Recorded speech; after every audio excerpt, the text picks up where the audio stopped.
এক ব্যক্তি ছিল খুবই ধনী, খুব বড় ব্যবসায়ী। তার সাথে এমন একটা ঘটনা ঘটেছিল যেটা সে কখনো ভুলতে পারবে না।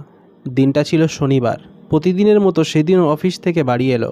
বাড়িতে এসে সবার সাথে সময় কাটালো এবং সবাই একসঙ্গে রাতের খাবার খেলো। খাওয়ার পর একটু হাঁটাচলা করে ফ্রেশ হয়ে প্রতিদিনের মতো শুয়ে পড়ল। কিন্তু শোয়ার পর থেকে যেন তার কেমন একটা অস্বস্তি হচ্ছিল সেদিন। কোনোভাবেই ঘুম আসছিল না তার।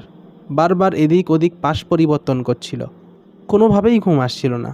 বিছানা থেকে উঠে আবার পায়চারি করতে লাগলো, কিন্তু তাতেও কোনো স্বস্তি পাচ্ছিল না। রাত তখন 11:45 হয়েছে।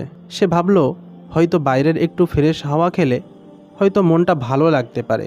সেটাই ভেবে বাইরে বার হওয়ার প্রস্তুতি নিতে নিতে কি মনে হলো আজ পার্সটা নেই।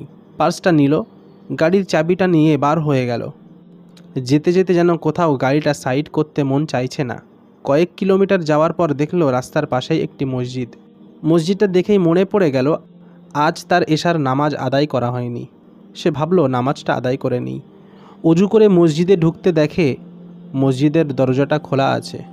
সে কিছু না মনে করেই ভিতরে গিয়ে নামাজ শুরু করে দিল। নামাজ পড়তে পড়তে ধীরে ধীরে সে কান্নার আওয়াজ শুনতে পেল।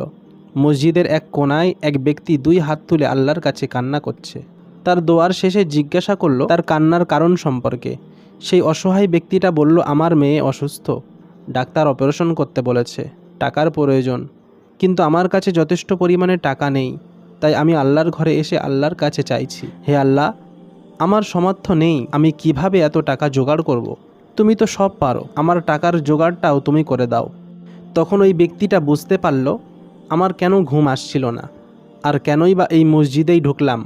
সে বুঝতে পারল আমাকে এখানে পাঠানো হয়েছে, আমি স্বইচ্ছায় এখানে আসিনি।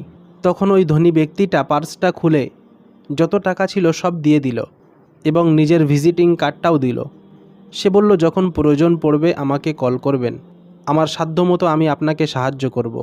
তখন ওই দরিদ্র মানুষটা বলল, আমার কাছে অ্যাড্রেস আছে, আপনার ভিজিটিং কার্ড আমার লাগবে না, যখনই আমার কিছু লাগবে আমি আল্লাহর কাছে চাইব, তিনি কোনো না কোনোভাবে আমার ব্যবস্থা করে দেবেন, ঠিক যেমন এখন আমার ব্যবস্থা করে দিয়েছেন আপনার মাধ্যমে।